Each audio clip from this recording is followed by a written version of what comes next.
No problem. Turn key, power on.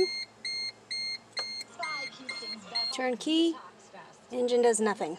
Now inspecting the starter. The connections are on towards the front of the vehicle. I removed the boot off the positive side so I could see clearly. And if I can get this to focus so you can see what I'm talking about.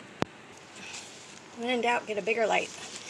So looking at the starter, it was covered in sludge, so I didn't even recognize it. This is hanging out, which actually connects to the back of the alternator. I was jiggling it. Don't know if you can see it. Actually, it might not even be the right area. But that connector that's sort of there with the boot on it, it is that wire. It came disconnected. Thanks to Matt in one of my tracker groups, he said he had a similar problem.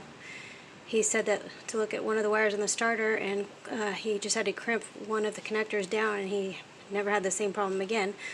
And that's what pointed me towards this area. Well, that below the bolt where the cable, where the positive cable connects on the starter, which I had to zoom out because this phone is not cooperating. There is a spade connector that's sticking out below on the solenoid, which is right there. My finger is tapping it in front of the vehicle of the solenoid. Below the positive bolt is where there is a male connector sticking out, so obviously this female wire connects right to it. I cleaned it up. There was a little bit of oil deposit on it. There's an oil leak back here that I didn't know about, and hit it with a little sandpaper for good measure. I'm going to slightly crimp down the female connector on this wire and reattach so it doesn't slip off again, because clearly it's come loose. And that should fix the power problem on this vehicle. See the yellow connector right there that's hanging out by itself? Won't take much pressure, so I am using these little needle nose. You don't want to crimp it too tight because then it won't go on.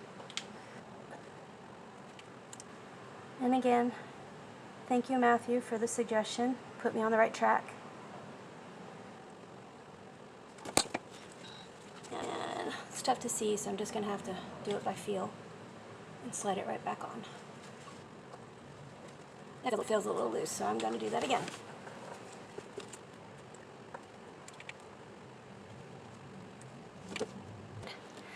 Really snug.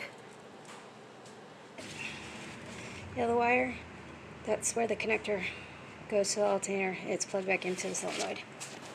It's an intermittent problem, but I'm going to start it and see how it goes. Hopefully it starts right up, but since it is intermittent, it could go either way. It could start and then not start next time. Woohoo! Okay, well, at least for now, that's until it decides to not start again. It's good.